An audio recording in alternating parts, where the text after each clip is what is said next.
이 시간 함께 보실 성경 말씀은 신약 성경 에베소서 1장 말씀입니다.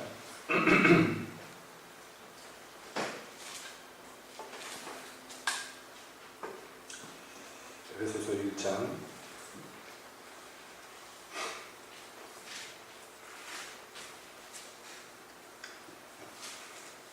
7절부터 10절까지 말씀 함께 보시겠습니다.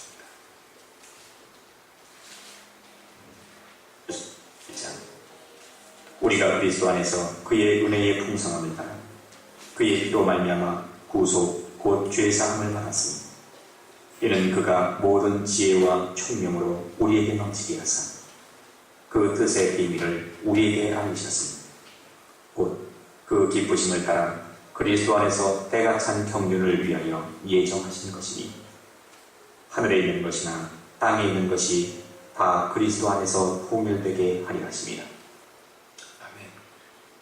하나님, 이 시간 주의 말씀 듣기를 원합니다. 주여 오셔서 저희에게 말씀하여 주시옵소서. 예수님의 이름으로 기도합니다. 아멘. 우리가 지난 시간에 에베소서 시작하면서 이제 사도가 에베소 교회에게 그 복음의 진수, 그것이 무엇인가를 시작하면서 설명합니다. 그래서 우리가 앞에서 본 6절까지의 말씀에서 설명한 것은 무엇이냐? 하나님께서 우리를 구원하셨는데 그것은 그냥 우연히 또는 그냥 충동적으로 무계획적으로 그렇게 된 것이 아니더라 하는 것이죠. 창세전에 이미 선택하시기로 작정하셨고 그래서 선택하셨고 그래서 우리를 갖다가 자녀를 삼으셨는데 거기에는요 주님의 깊은 계획, 그 계획이 있더라는 것이죠.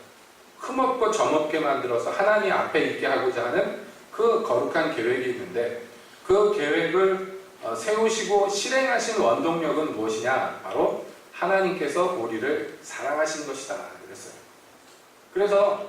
그래서 하나님의 자녀된 이들이 자기들을 택하시고 자녀 삼으신 그 하나님의 은혜의 영광을 찬송하게 하기를 원하셨다는 것이죠.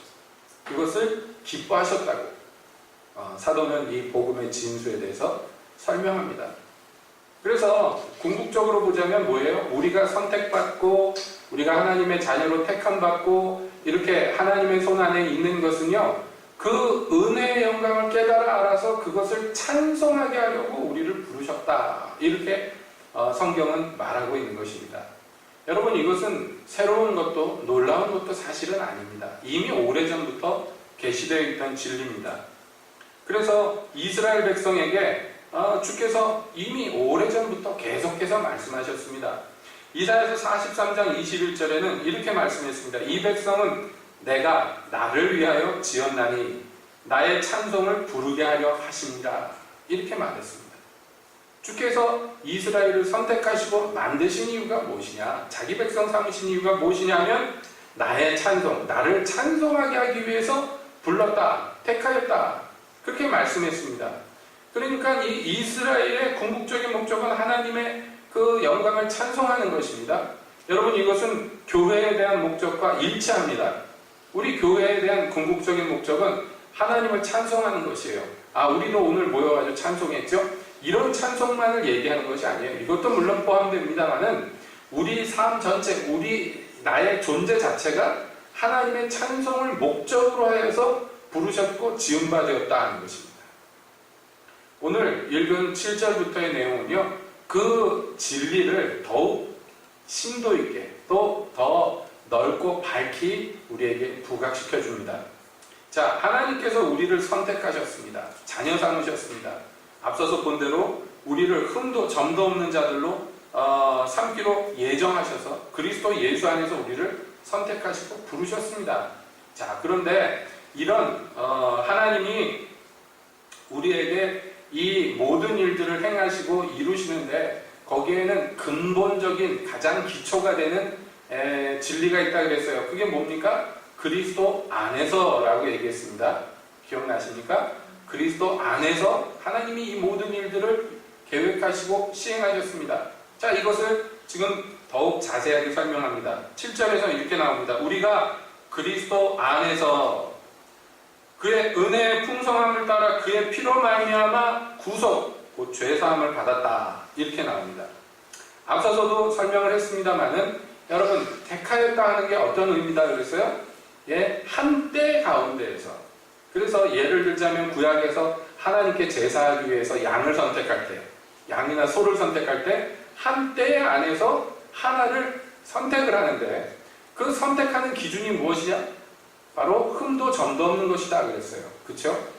그러니까 우리가 하나님께 선택받아서 하나님의 자녀가 되기 위해서는요, 예, 목적이자 또한 기초가 무엇이냐면 우리가 흠도 점도 없어야 된단 말이에요. 흠도 점도 없어야지 택함을 받을 수 있고 하나님께 드려질 수가 있는 것이에요. 하나님 것이 될 수가 있습니다. 그런데 문제가 무엇이냐? 흠도 점도 없는 것이 아니고 흠이고 점이에요, 우리가. 그래가지고 이게 선택받을 자격이 있어요, 없어요? 없습니다. 양이 100마리 있는데 그 100마리 중에서 나도 끼어 있는데 절대로 기본 조건으로 따지자면 나는 절대 선택받을 아무런 조건이 갖춰져 있지 않아요. 부족한 것밖에 없어요. 모자랍니다. 거기에는 나는 선택을 받을 수가 없어요. 그래서 하나님께서 인간 무리들 중에서 선택하시려고 보는데 그 중에 하나님의 조건에 맞는 게 있어요, 없어요? 없더라는 거예요. 의인을 찾았는데 의인은 없나니 한 놈도 없단 말이에요. 그러니까 하나님이 택하셔서 거룩하게 만들고 그래가지고 하나님을 찬송하게 하고자 해도 그 기준에 맞는 게 하나도 없어. 그러니까 어떻게 해야 돼요? 어떻게 해야 됩니까? 네? 하나님 입장에서 편한 것은 그러면 선택 다 안 해버리면 돼요. 그럼 만사가 편합니다. 그렇지 않아요? 신경 쓸 필요도 없고 어차피 죄 중에서 죽을 건데 뭐 그냥 내버려둬도 그냥 알아서 멸망할 건데. 그런데 문제가 있어요. 뭐가 문제야? 하나님이 사랑하신다는 게 문제란 말이에요. 그 사랑이, 이게 사랑이 병이에요. 사랑이 병. 그 사랑하면 놔둘 수가 없는 거예요. 이걸 뭐라고 설명해야 됩니까? 네. 어떻게 할 수가 없는 거예요. 사랑하면 꼼짝 못하는 것입니다. 그래서 하나님이 어떻게 하셨느냐? 그 그리스도 안에서 어떤 일을 이루셨는데 그의 피로 말미암아 구속 곧 죄사함을 받게 하셨다. 이렇게 설명합니다. 이게 기본 조건을 충족시키기 위해서 하나님께서 이후에 이 모든 일들을 이루실 것인데 그 일들이 일어나려면 우리가 먼저 주님의 선택을 받아서 그래 하늘의 모든 신령한 복으로 우리에게 복 주시는 일이 이루어져야 되는데 다시 말씀드립니다. 가장 첫 번째 단계 하나님이 택할 수 있는 아무것도 갖춰지지 않아요. 아니 이것은 좀 소극적인 얘기입니다. 사실은 뭐냐면 하나님이 싫어하고 미워할 것밖에 없어요. 그냥 선택받는 그 커트라인에 못 미치는 수준이 아니라 하나님 입장에서 보자면 이거는 멀리 갖다 버려야 돼요. 완전히 없애버려야 돼요. 하나님 앞에 혐오스럽고 하나님께 미운 것밖에 없는 거예요. 왜요? 죄와 악과 어둠과 이런 것들은요, 빛이신 하나님, 의이신 하나님, 거룩하신 하나님께 가까이 갈 수 있어요, 없어요? 절대로 가까이 갈 수 없어요. 하나님과 함께 할 수가 없어요. 그러니 어찌 해야 됩니까? 글쎄 말씀드린 대로 그냥 내버려 두면 하나님 입장에서는 제일 편하시다니까요. 근데 그렇게 하시질 못해요. 사랑 때문에. 그놈의 사랑 때문에. 그래서 선택한 게 뭐냐? 아들의 피로. 아들의 피로. 자, 여기 보면 구속이라고 나옵니다. 구속. 구속은 뭐냐면 예전에 토레이 신부님이 항상 그 얘기를 했어요. 한국어 성경이 번역이 제일 잘못된 게 이 구속이라는 단어다. 그런 얘기를 합니다. 왜냐하면 요즘에는 구속이라는 단어가 평상시에 뭘로만 쓰여요? 예? 검찰에 이렇게 붙잡혀가는 사람들, 경찰에 붙들려가는 사람들, 이 사람들한테만 구속이라는 말을 쓰죠. 또는 구속 그러면 남을 이렇게 못 꼼짝 못하게 자유를 빼앗고 억압하는 거 주로 그런 단어로 씁니다. 한문으로 쓰면 영 다르지만 우리가 일반적으로 한글로 쓸 때 구속이 그렇게 좋은 뜻이 아니잖아요. 그러다 보니까 성경에서 이 구속이라는 말이 무슨 뜻인지 우리가 압니다만 그 단어의 뉘앙스 때문에 구속이라는 것을 그렇게 기쁘게 잘 한국 사람들이 못 받아들이더라. 그래서 이 토레이 신부님이 항상 그게 제일 아쉽다.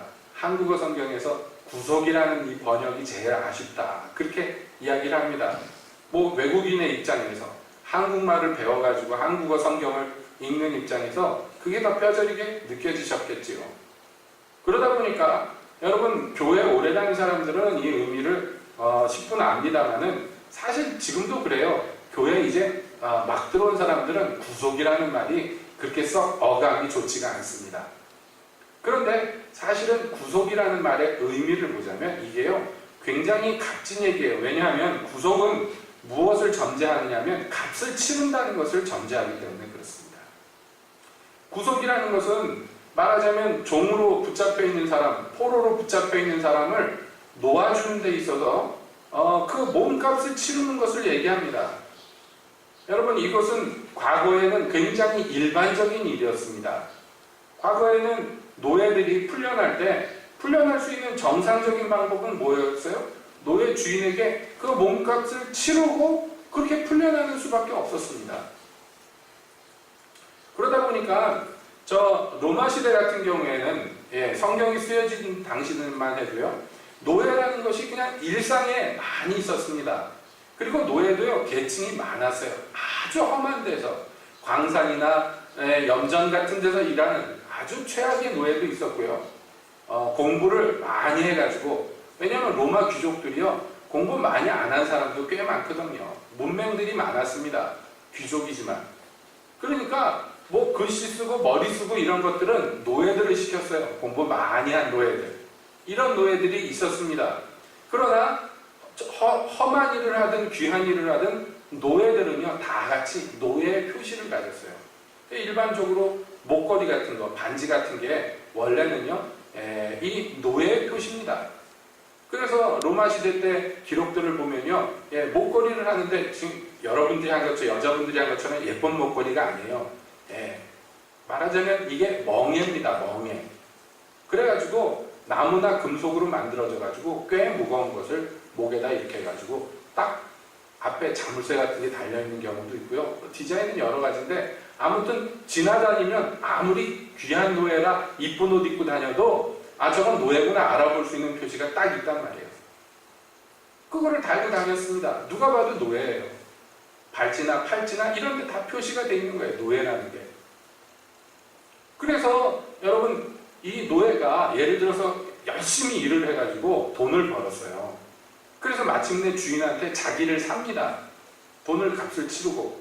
그러면 맨 처음 하는 게 뭐냐면 노예 증서를 없애버리고 그 다음에 이 목에 찬 자물쇠 같은 이 목걸이를 풀어주는 것이에요. 여러분 이게 구속입니다. 값을 치르고 이제 자유인이 되는 거예요. 문자 그대로의 자유인이 되는 거예요. 그러니까 예를 들어서 시저 같은 경우에 시저 옆에 항상 데리고 다니던 평생 데리고 다니던 노예가 있었는데요. 이 노예가 거의 시저 비서죠.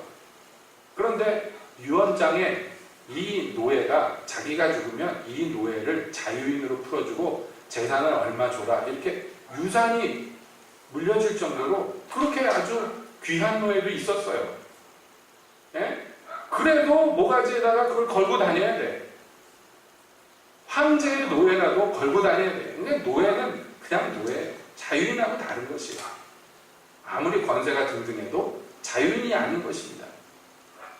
하물며 여러분 죄의 노예가 된 자들은 어떠냐? 죄의 노예라는 것은 누가 그 사람의 주인입니까?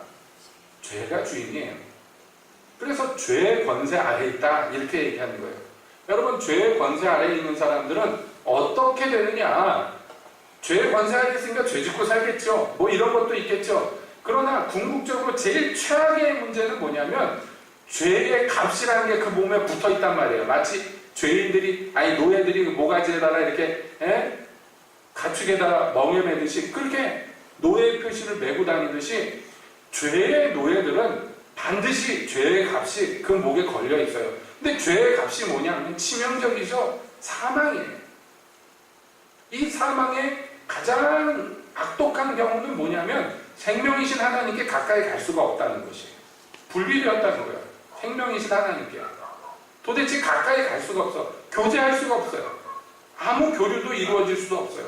그러니까 생명이신 하나님으로부터 아무 생명도 받을 수가 없어요. 이게 절망이고 이게 치명적인 것이에요. 소망이 없는 것이에요. 하나님 말고는 일체 소망이 없는 세상에서 하나님께 절대로 가까이 갈 수도 만날 수도 없는, 하나님과 함께할 가능성이 절대로 없는 0%인 그런 상황이 바로 누구냐? 죄의 노예인 사람입니다. 그래서 이 사람을, 이런 절망적인 사람을 이제 하나님께서 어떻게 하셨느냐면 자기 아들의 피로 구속을 하셨다. 이렇게 됩니다. 그의 피로 말미암아 구속, 곧 죄사함을 얻게 하셨다. 그러니까 이 죄의 형틀을 부수셨어요. 예? 죄라는 그 목걸이를 갖다가 목에서 벗겨내셨어요. 그리고 얘기하는 거예요. 넌 이제 죄로부터 자유다. 값을 치렀단 말이에요. 일반 노예들은 비싼 돈을 치르고 자기를 해방할 수 있지만은 사람은 절대로 이 죄에서 스스로 힘으로 해방할 값을 치를 어떤 자격도 능력도 없는 거예요. 그러니까 하나님이 어떻게 하셨느냐? 자기 아들의 피로 그걸 대신 값주셨다는 거예요. 값을 치르고 그리고 죄의 멍에를 풀어주셨다는 거예요. 구속 곧 죄사함을 얻었으니 라고 성경이 그래서 선포하는 거예요. 그런데 이런 일들을 왜 하셨다고요? 구속 곧 죄사함을 얻으셨으니 이게 이루어져야지 이 사람이, 죄가 없어야지 이 사람이 본격적으로 하나님께 선택받을 수 있고 하나님께 가까이 나올 수가 있고 하나님과 사귈 수 있고 이런 일들이 이루어진단 말이에요. 그래서 구속, 이 죄사함을 얻게 했는데, 왜냐하면 그래야지 하늘의 모든 신령한 복을 이 사람한테 부을 수가 있기 때문인데, 그 복이 구체적으로 뭐냐 했더니 그가 모든 지혜와 총명으로 우리에게 넘치게 하사 그 뜻의 비밀을 우리에게 알리셨다. 이렇게 되어 있어요. 자, 이 하나님이 우리에게 부어주시는 하늘의 모든 신령한 복 여러 가지가 있죠. 뭐 셀 수 없이 많겠죠. 그러나 가장 최고의 복, 가장 근본적인 복이 있단 말이에요. 그것은 이전에 죄인이었을 때, 죄의 종이었을 때는 불가능한 것을 알게 되는 복이에요. 볼 수 있는 복이에요. 그전에는 이런 기능이 없었어요. 죄인일 때는. 왜냐하면 죄에 어두워서, 죄의 눈이 가리워서, 죄로 죽었기 때문에 그전에는 이 비밀을 알지 못했어. 어떤 비밀이 있는데 이 비밀을 알지 못했어요. 하나님은 이 비밀을 우리에게 알려주기를 원하셨어요. 왜냐하면 이 비밀을 알아야지 무엇을 깨닫는 거예요? 그 은혜의 영광을 알 수가 있는 거예요. 그 풍성한 은혜의 영광을 알 수가 있는 거예요. 그걸 알아야지 뭘 하는 거예요? 그걸 알아야지 감사하고 찬양을 할 수 있단 말이죠. 여러분 아시겠습니까? 하나님이 우리에게 은혜를 베푸셨어. 은혜를 받은 사람이 찬송해. 이게 뭐예요? 하나님과 교제하는 거예요. 주고받고 교제하는 것인데 이게 불가능한 상황이었는데 하나님이 이걸 가능하게 하시고 이거를 풍성하게 하시기를 원했어요. 그러니까 어떻게 해야 돼요? 눈 멀고 귀 먹고 죽은 것을 살려가지고 눈을 뜨게 하고 그래서 뭘 알게 해야 돼. 이건 다른 모든 죄인들에겐 비밀이에요. 감춰졌어요. 그런데 이것을 알 수 있도록 만들기 위해서 맨 처음 작업이 무엇이었느냐? 죄에서 사함을 받아서, 죄에서 노임을 받아서, 그래서 자유를 얻게 하셔야 돼요. 그래서 뭐가 필요했다? 그의 아들의 보혈이 필요했다는 거죠. 이게 이제 하나님의 계획이었다는 거예요. 우리를 향하신 계획이고 그것이 깊은 경륜을 따라서 때를 따라서 경륜이 차니까 이 일이 이루어졌다. 그러니까 하나님이 이걸 계획을 해 놓으셨는데 이 계획이요 근본 비밀이에요. 사람들이 알지를 못해요. 이 계획을 알지 못해. 아무도 깨닫지 못하고 이해를 못해요. 이게 뭐예요? 이게 복음이고 이게 십자가의 복음이에요. 예수 그리스도의 복음이에요. 그래서 사람들의 인간의 관원의 지혜로는 이것을 깨닫지를 못했다. 그래서 자기의 구세주를 십자가에 못 박았다. 성경은 이렇게 얘기합니다. 왜냐하면 멸망당하는 자들에게 이것은 굉장히 미련해 보이는 거예요. 생각해 보세요. 미련해 보이죠? 나 같은 무가치하고, 아니 무가치한 정도가 아니라 이거는 이거는 재활용도 안 되는 그냥 소각해버려야 되는 쓰레기 같은 나 같은 존재를 위해서 자기 아들의 피를 값으로 내어주었다. 여러분 이거는요 우리가 잘 아는 얘기니까 아 그렇구나 하고 지나가지만 이거 처음 듣는 사람이라고 생각해보세요. 이게 뭐 말이 안 되잖아요. 왜냐하면 이거 뭐 값어치라는 게 가치가 비슷비슷해야지 교환이 되는 거잖아요. 그치요? 그런데 원래 우리의 상태는 값이 싼 정도가 아니라 아무도 원하지 않아요. 예? 그러니까 이건 값이 0원이 아니라 마이너스예요. 마이너스. 아주 최악의 상황이에요. 그런데 예수님의 보혈은 값이 얼마나 높아요. 예수님의 생명은 도대체 그 가치가 얼마나 높습니까? 이건 상상을 우리가 셀 수도 없고 어떻게 계량이 안 되는 어마어마한 가장 최고의 가치가 예수님의 생명이에요. 그렇잖아요. 예수님이 하나님이신데 하나님의 생명값이 도대체 얼마나 하는 것이에요. 근데 이거를 바꿨대. 그러니까 이거는 사람의 상식으로는요 이루어질 수 없는 것이에요. 어떻게 뭐 값이 비슷해야지 바꾸지. 그렇지 않아요? 모든 세상의 이치가 그렇잖아요. 내가 100원을 주고 뭘 산다 그러면 100원짜리 같이 뭐 최소한 거기서 비슷비슷한 거를 100원 주고 사야지요. 그렇지 않습니까? 다 그런 거예요. 다 그런 것입니다.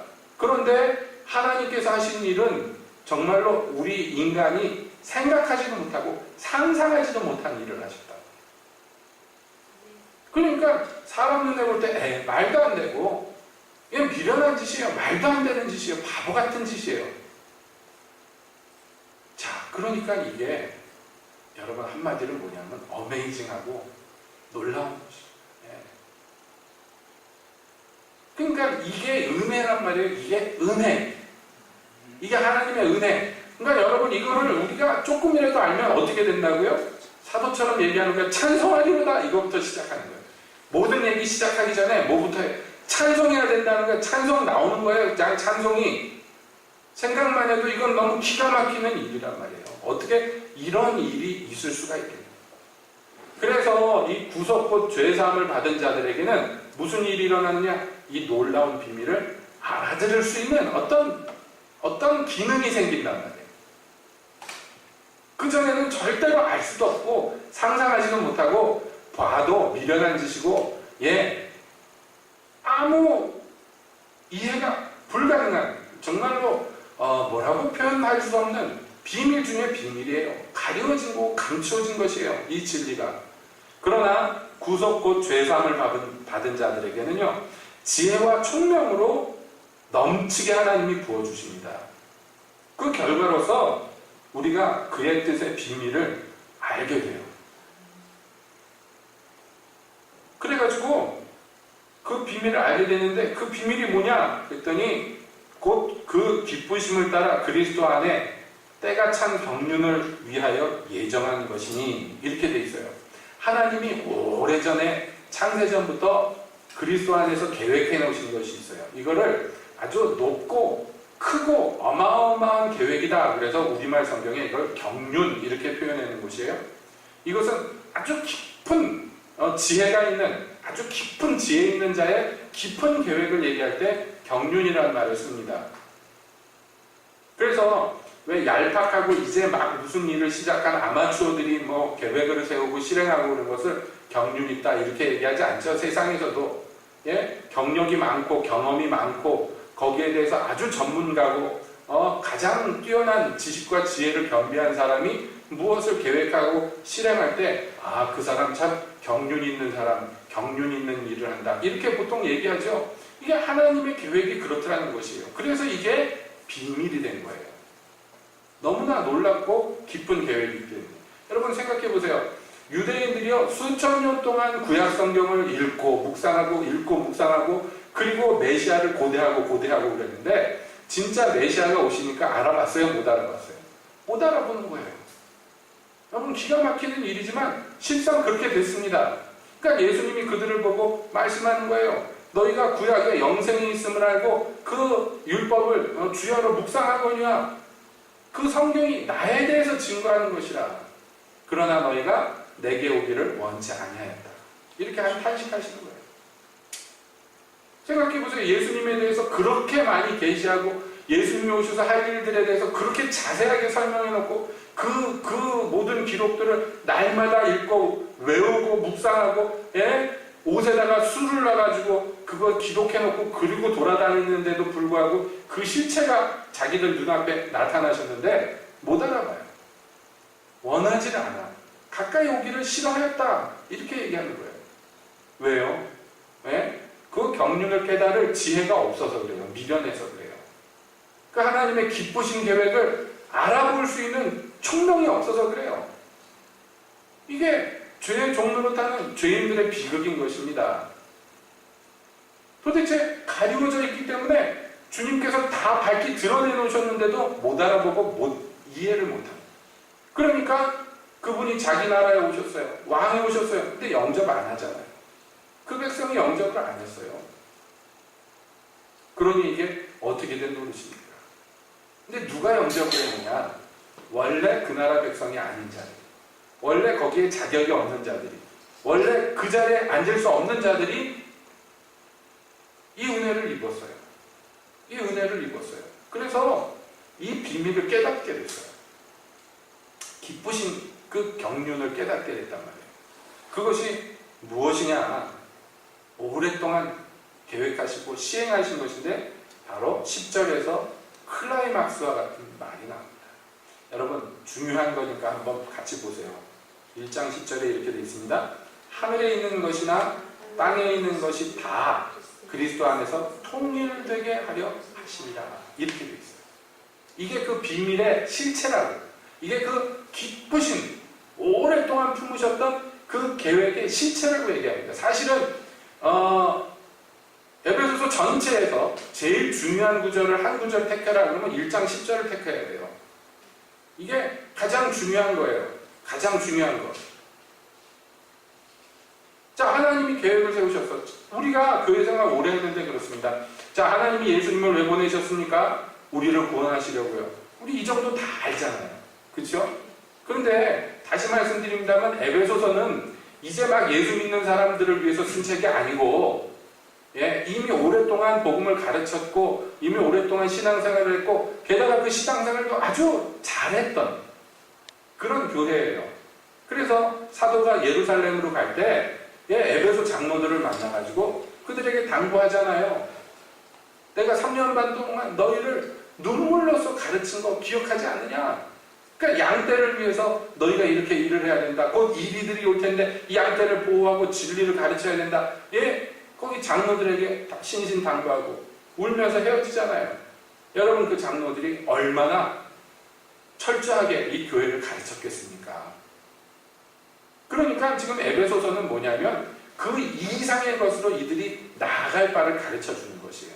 자, 주님이 우리를 위해서 구원을 베푸셨습니다. 할렐루야, 감사합니다. 주님이 우리를 자녀 삼으셨습니다. 할렐루야, 감사합니다. 주가 우리를 흠없고 점없게 거룩하게 만드셨습니다. 할렐루야, 감사합니다. 그리고 거기서 한 발 더 나가라. 그 나아갈 목표를 지금 지정해 주셔요. 그런 지정하는 그 진리, 그 진리의 핵심이 뭐냐면 그리스도 안에서 만물이 통일되게 하는 것. 이것이래요. 이게 하나님의 이 모든 계획을 세우신 최종 목적이라고 얘기합니다. 여러분, 이것은 사실 어떻게 보면요, 성경 전체에서도 제일 중요한 구절인지도 몰라요. 하나님이 이 모든 계획을, 구원의 모든 계획을 세우시고 시행하시고 완성하실 것인데 왜 그렇게 하셨습니까? 무엇 때문에 그렇게 하셨습니까? 라고 우리가 만약에 하나님께 묻는다면 한마디로 하나님이 대답하신다면 뭐라고 대답하실 거예요? 여기 에베소서 1장 10절로 대답하시는 거예요. 뭐냐? 하늘에 있는 것이나 땅에 있는 것이 다 그리스도 안에서 통일되게 하려고 내가 그 모든 계획을 세웠고 그 모든 계획을 실행하였노라. 주께서 이렇게 말씀하실 거란 말이에요. 이게 하나님께서 최종적으로 이루고자 하시는 일이에요.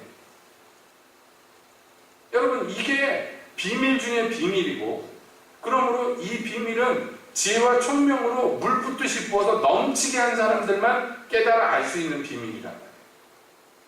그러니까 여러분 지금 얼마나 큰 복을 받았습니까? 이 비밀을 여러분이 지금 듣고 계시는 거예요. 알게 되는 거예요. 정말 복되죠. 여러분, 어마어마한 얘기이기 때문에 우리가 이 얘기를 하자면 한두 끝도 없어요. 그러니까 차근차근 얘기를 해보면 이런 것입니다. 자, 내가 구원받았습니다. 그렇죠? 남은적 집사님이 구원받았습니다. 하나님의 딸이 됐습니다. 그래서 잘 먹고 잘 살았다. 그리고 동화책이 끝나요? 아닙니다. 그래서요. 그거는요, 최종 목적지가 아니에요. 그것은 시작점이에요. 구원받아서 거룩한 하나님의 자녀가 되었어요. 이게 끝이 아니에요.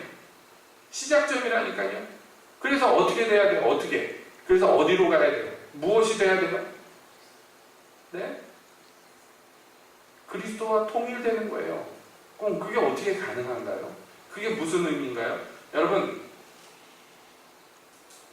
가장 직접적으로 우리가 얘기할 수 있는 거 이런 것입니다. 여러분, 우리가 그리스도의 자녀가 됨으로 말미암아, 하나님의 자녀가 됨으로 말미암아 우리가 무엇을 할 수 있게 되었어요? 하나님과 교제할 수 있게 되었어요. 그렇죠? 성경 말씀을 깨닫게 되었어요. 기도할 수 있는 자격을 얻게 되었어요. 하나님과 함께하고 교제하고 예배할 수 있는 특권을 얻었어요. 이 모든 것들이 우리 안에서 역사를 합니다. 역사를 해서 점점 어떻게 됩니까? 나라는 사람이 점점 예수님을 닮아가요. 그렇죠? 예수님을 닮아간단 말이에요. 예수님을 닮아가가지고 어떻게 되냐? 영광에서 영광으로 화하여 그의 형상을 이루어가는 것이 이제 우리의 삶의 목적이요 일상이 되는 것이에요. 정상적인 기독교인이라면.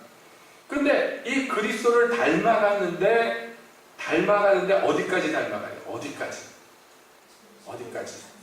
예, 다 아시죠? 예수 그리스도의 장성한 분량이 충만한 데까지. 자, 이런 것들을 다 종합해 보면 결국엔 뭐냐면 내가 그리스도와 똑같아지는 거예요. 그래가지고 여러분, 우리가 구원받았을 때 그 즉시로 얻게 되는 특권 중에 하나가 뭐냐면 그리스도의 몸의 일부가 되는 것이거든요.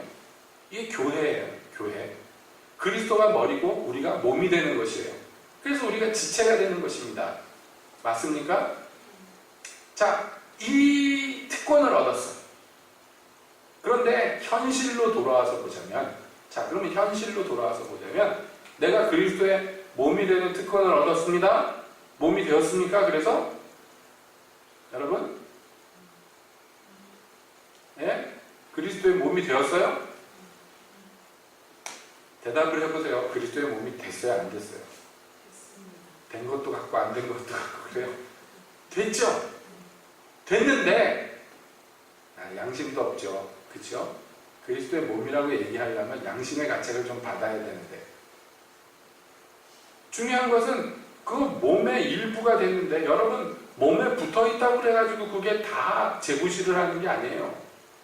일반적으로 우리가 팔다리가 몸에 붙어있어. 그런데 이게 재구실을 못하면 이 사람은 뭡니까? 장애인. 안 그래요? 맞죠? 그러니까 이제 남은 일은 뭐냐면 그리스도의 몸의 일부가 되는데 이게 재구실을 해야 돼. 그럼 재구실을 하려면 어떻게 됩니까? 근데 이 몸이 있는데 이 몸에 머리가 누구예요? 예수님이잖아요. 여러분, 뭐 대부분 뭐 그렇습니다만 장애인들이 팔다리를 못 쓰는 것은 왜냐하면 뇌에서 명령이 내려가는데 머리가 명령을 하는데 팔다리가 명령대로 안 움직이는 게 문제잖아요. 이게 문제죠. 그러니까 우리가 그리스도를 닮아가야 되는 이유가 뭐냐면 그리스도와 한 마음이 돼야, 한 뜻이 돼야 돼. 그래야지 그리스도가 움직이는 대로 같이 움직일 수가 있고 그리스도가 원하는 대로 같이 행할 수가 있어요. 그런데 그리스도가 원하는 것이 전진인데 나는 후진을 원해. 그러면 어떻게 되겠냐고요. 그리스도의 몸에 붙어 있는데 어떻게 됩니까? 예? 못하는 거예요. 뭘 못하는 거예요. 뭘 못하는 거예요. 그러니까 사도 바울이 이런 상태를 뭐라고 설명합니까?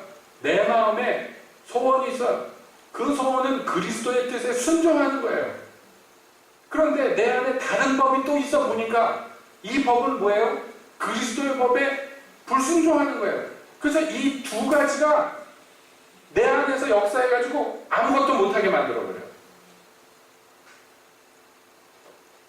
예? 이 상황으로 근데 이게 정상이냐? 아니에요. 이대로 있으면 안 돼. 이대로 있으면 안 되잖아요. 아니에요? 맞아요? 아니에요? 맞죠? 그러니까 하나님께서 우리를 흠도 점도 없이 만들기를 원하시는 이유 중에 하나가 뭐냐면 그리스도 안에서 글쎄 통일되는 거예요. 그리스도와 내가 다를 게 없이 같은 것을 소망하고 같은 목표를 가지고 같이 동행하고 같이 움직이고, 여러분 이것이에요. 하늘과 땅에 있는 모든 것들이 궁극적으로는 그렇게 될 것인데, 예, 그렇습니다. 하나님의 아들들이 나타나는 것을 온 천하 만물이 다 사모합니다. 죄로 말미암아 그래서 타락해서 하나님 앞에서 순종하지 못하는 이 세상의 모든 천하 만물들이 소망하는 게 뭐냐? 이렇게 그리스도와 통일된 하나님의 자녀들, 맏아들 되시는 그리스도와 보조를 맞춰서 같이 움직일 수가 있고, 같은 생각을 품고 같은 말을 하고 같이 아버지의 뜻을 쫓아갈 수 있는 그런 존재들을 보기를 원해요. 예. 왜냐하면 교회 안에서 이게 먼저 이루어져야지 세상에서 그것이 이루어질 것이기 때문에. 여러분, 우리가 마지막 얘기를 다 알고 있습니다. 성경에서 얘기해 줬으니까. 최종적으로 예수님이 다시 오실 때 그 일이 완성될 거예요. 그걸 뭐라고 합니까? 새하늘과 새 땅이라고 해요. 새하늘과 새 땅. 그러니까 지금도 온 우주가 하나님이 통치하시고 다스리고 계시지만, 여러분, 우리가 사는 세상에 불합리한 게 얼마나 많고 죄악이 얼마나 많고, 예? 말도 안 되는 짓들이 얼마나 많이 자행됩니까? 그러니까 뭣도 모르는 사람들이 하나님이 있다면 이런 일들이 왜 일어나겠느냐, 막 이런 소리를 합니다. 왜 그런 일이 일어납니까? 하나님이 통치하는데 이 세상이 죄로 타락하였고 그래서 제 마음대로 행하기 때문입니다. 하나님의 선하신 뜻에 순종 안 하기 때문이에요. 그럼에도 불구하고 왜 저런 나쁜 놈들이 저런 나쁜 짓 하는 걸, 신이 있다면, 하나님이 있다면 그걸 왜 허용하는가 막 이러고 따지고 듭니다. 그래서 하나님이 그래 그 사람들의 말대로 악인이 악을 행하지 못하도록 한다면 그건 문자 그대로 뭐냐면 인간성이 상실되는 거예요. 인간이 아닌 존재가 되는 거예요. 그렇지 않아요? 자기 의지도 없고 생각도 없고 그냥 프로그램된 대로 움직이는 그런 기계나 어떤 물건이 되어버리는 거지, 그건 더 이상 인간이 아니잖아요. 그러니까 우리가 인간성이 있는데 이 인간성이 타락해 있기 때문에 타락한 짓을 하는 거예요. 그러니까 문제는 하나님이 없어서 인간이 나쁜 짓을 하는 게 아니에요. 인간이 타락해서 나쁜 짓을 하는 거예요. 하나님께서는 그 타락한 인간은 타락한 짓 못하게 하나님이 규제할 수 있어요? 없어요? 있죠? 그렇게 하나님이 규제를 시작하면 그건 더 이상 인간이 아니란 말이에요. 하나님은 그렇게 우리가 인간이 아니라는 것은 곧 뭐예요? 생명체도 아니고 이건 아무것도 아니에요. 있다고 해서 다 인간이 아니잖아요. 존재한다고 다 인간이 아니잖아요. 하나님이 원하시는 것은 이 사람들이 자발적으로 자기의 그 타락한 인간성을 하나님께 드려서 이게 변화받아가지고 그래 거룩하게 변화되고 그가 하나님의 뜻을 쫓고 그래서 그리스도와 통일되고 이것을 바라신단 말이에요. 그래서 오래 참으시는 거예요. 하나님 원망하는 것만큼 미련한 짓이 없어요. 그러면 뭐예요? 인간이길 포기한다는 얘기밖에 안 되잖아요. 우리를 기계로 만들어 놓으면 살인도, 전쟁도, 약탈도 이런 거 안 일어날 텐데 이 얘기는 똑같습니다. 맞아요. 여러분, 온 세계가 평화로우려면 인간을 전면시켜버리면 돼요. 그렇지 않아요? 그럼 평화로울 거 아니에요. 전쟁을 일으킬 거예요? 사람이 없는데 무슨 짓을 할 거예요? 공해를 만들어낼 거예요? 뭘 할 거예요? 사기를 칠 거예요? 강도를 할 거예요? 사람이 없는데. 여러분, 어느 나라 곰이, 어느 나라 늑대가 사기친다 이런 거 보셨어요? 인간만 하는 짓 아니에요. 하나님이 인간을 사랑하시기 때문에 참고 계시는 것을 모르는 소치다. 아무튼 간에 하나님이 원하시는 건 그러니까 뭐예요? 우리가 이 거룩한 경륜, 하나님의 계획을 깨닫고 이 계획에 참여하기를 원하신단 말이에요. 그래서 성경을 통해서 지금 계시하시는 거예요. 자, 내 아들의 피로 너희를 구속했다. 그래서 너희를 죄 사함 받게 했다. 그리고 너희에게 지혜와 총명을 내가 부어주겠다. 그래서 너희에게 이 비밀을 깨닫게 하겠다. 이 비밀이 무엇이냐? 오랫동안 창세전부터 계획해서 이제까지 시행해 온 것인데 바로 예수 그리스도 안에서 모든 피조물들이 통일되게 하려는 것이다. 여기에서 네가 맡은 역할이 있단다. 지금 성경을 통해서 주께서 우리에게 이것을 가르쳐 주시는 것이야. 그러므로 갈라디아서 4장 4절 5절에 이렇게 얘기해요. 때가 참에 하나님이 그 아들을 보내사 여자에게 나게 하시고 율법 아래 나게 하신 것은 율법 아래 있는 자들을 속량하시고 우리로 아들의 명분을 얻게 하려 하심이라. 이렇게 선포합니다. 때가 차서 하나님이 계획하신 날이 되었어요. 그래서 이 땅에 예수님이 육체를 입고 오셨어요. 왜요? 무엇 때문에? 율법 아래 그 죄의 종로로 타던 우리들이 하나님 아들이 되는, 하나님의 딸이 되는 명분을 얻게 하기 위해서 이렇게 되어 있습니다. 그러니까 이게 우연히 일어난 것이 아니라, 다시 말씀드립니다, 하나님의 깊은 경륜이 때가 이름에 이 일이 성취된 것이에요. 근데 여기에서 안 빠지고 꼭 들어가는 게 뭐냐면 기쁘신 뜻대로 이거예요. 이걸 하나님이 좋아하셨고 기뻐하셨더라는 것이에요. 우리가 하나님의 자녀가 되어서 궁극적으로 그리스도 안에서 통일되게 하는 것, 이것을 하나님이 즐거워하셨다, 이것이에요. 그러니까 이제 이 복음, 이 진리 앞에서 우리에게 남은 것은 딱 한 가지. 무엇이겠습니까, 여러분? 통일되는 거예요. 통일되는 거예요. 그렇잖아요. 통일되게 하려 하심이라 그랬어요. 그걸 원하셨다는 거예요. 기쁘신 뜻 가운데서 그렇게 하시겠다는 거예요. 자, 이 비밀을 알게 된 저나 여러분들은 이제 남은 건 하나밖에 없어. 선택사항은 하나밖에 없어. 아니, 두 개라고 얘기합시다. 하나는 뭐예요? 나는 죽어도 통일 안 되고 나는 내 마음대로 내 뜻대로 내가 왕이 돼서 살겠소 하는 거랑, 주여 내가 그리스도 안에서 통일되기를 원하나이다 라고 나가는 거랑, 이 둘 중에 하나밖에 없잖아요. 그렇다고 해서 여러분 이 비밀을 알게 되는데 그리스도 안에 통일되는 것을 거절하고 그냥 죄의 종으로 살다가 멸망할 겁니까? 그런 거 선택할 사람은 없잖아요. 있습니까? 없으시죠? 대답들이 없어서 모르겠네. 당연한 걸 너무 물어봅니까? 자, 그러니까 이제 우리에게 남은 것은, 이제 앞으로 우리가 차곡차곡 살펴보겠습니다만은 이것이에요. 내가 어떻게 하면 효과적으로 그리스도와 통일될 수 있을까? 이것을 탐구하고 그래서 실행하는 것이에요. 자, 이 일이 이루어지기 위해서 뭐가 돼야 됩니까? 여러분, 이미 우리는 죄사함을 다 받았습니다. 최소한 여기 있는 사람들은 예수 그리스도의 보혈로 말미암아 죄사함을 받았습니다. 그렇죠? 이제 주님께서 지혜와 총명을 부어주시는 거예요.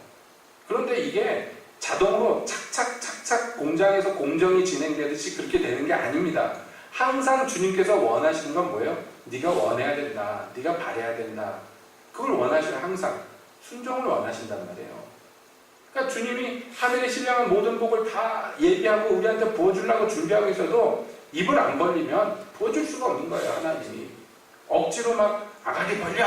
그래가지고 막 기계로 막 입을 막 벌려가지고 막 집어넣고 그런 분이 아니잖아요.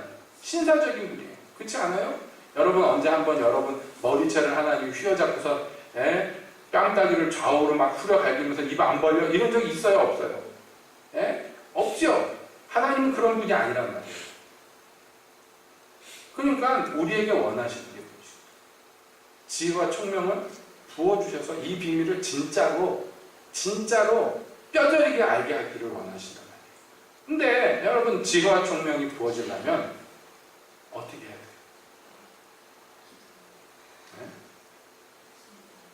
하나님 경외해야 돼요. 그것입니다. 누가 순종합니까? 경외하는 자예요. 누가 따라갑니까? 경외하는 자. 경외하는 게 뭔지 아시죠? 공포에 질리는 게 경외가 아니라 두려워하는 것입니다. 우리가 하나님을 친밀히 여기고 성령으로 말미암아 아바, 아버지라 부르짖으며 나아갑니다. 동시에 그분 앞에서요, 굴복하고 손을 들고 두려워하면서 떠는 것이에요. 이게 같이 이루어지는 거예요.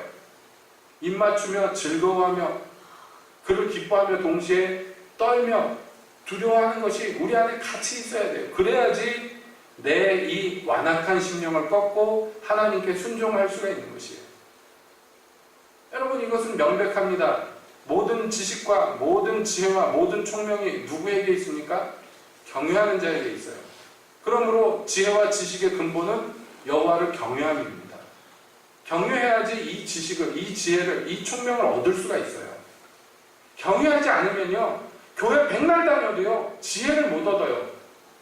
원래 갖고 있는 IQ 이상의 아무것도 이룰 수가 없어요. 그러나 그 사람이 원래 두뇌가 어떻든지 간에 그걸 떠나서 하나님 경외하는 자는요, 지혜로운 자가 필경됩니다. 주님의 약속이니까. 그럼 그 지혜를 가지고 이 하나님의 깊은 경륜에 숨겨진 비밀들을 우리가 깨달아 알고, 그걸 알 때 그리스도와 통일되게 하려는 이 하나님의 목적을 알고, 거기에 어떻게 하는 것이 내가 효과적으로 그리스도와 통일되는가를 깨닫고, 그렇게 점진적으로 그리스도를 닮는, 그리스도와 하나 되는 그 길로 걸어나갈 수가 있게 되는 것입니다. 자, 주님은 우리에게 은혜를 베푸셨어요. 그래서 우리는 그것을 놀라워합니다. 이제 그 은혜 베푸신 이에게 감사하면서 경외해야 돼요. 이거 초신자들한테 얘기하는 게 아니라니까요. 에베소 교회에게 얘기하는 것은, 누누이 말씀드리지만 은혜를 입었잖아요. 그렇지 않아요? 이적 은혜를 입고 살았잖아요. 아닙니까? 이 은혜를 어떻게 깨닫어요? 어떻게 누리고 이 이상 어떻게 나갈 것이다. 여러분, 여호와를 경외하는 것이 그러므로 당면 과제입니다. 하나님을 경외하는 것, 그것이 무엇일까요? 깊이 생각해 보시기 바랍니다.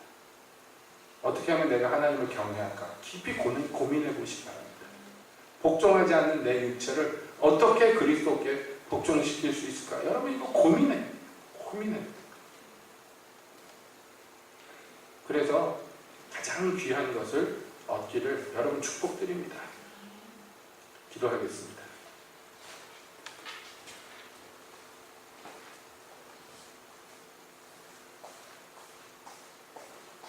금이나 은보다 무엇보다도 지혜를 얻을 것이라고 말씀하시는 주님, 우리가 그것을 귀히 여기게 하시옵소서. 주가 가장 귀한 그리스도의 피로 값주고 우리를 사셨사오매, 주여, 우리가 무엇을 더 요구할 수 있겠습니까? 아들도 아끼지 아니하고 우리에게 내어주신 그분께 우리가 무엇을 더 바라겠습니까? 그럼에도 감히 입을 열어서 주께 바라나이다. 주여, 지혜를, 총명을 넘치도록 부어주시옵소서. 넘치도록 부어주시옵소서. 하나님의 비밀 그리스도를 깨달을 수 있도록, 하나님의 깊은 경륜에 한 자락이라도 붙들 수 있도록 은혜 입은 저희에게, 택함받은 저희에게 주여 지혜와 총명을 부으시옵소서.